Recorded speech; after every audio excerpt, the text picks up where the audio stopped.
the COARE User Portal login page and the COARE User Portal dashboard. The COARE User Portal is going to be the main platform that the COARE support team will use to carry out service request management and incident management processes.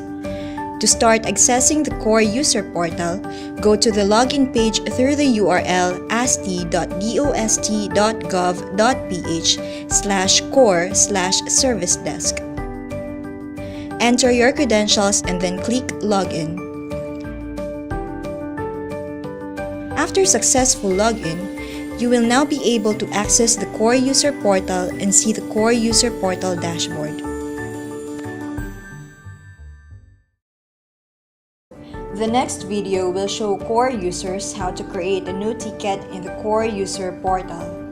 Video tutorials on other COARE User Portal functions such as monitoring ongoing tickets and communicating ticket updates. Viewing resolved and closed tickets are also available. For more information on the COARE User Portal, please visit the COARE Wiki at core.ast.dost.gov.ph or email us at coreservice@ast.dost.gov.ph.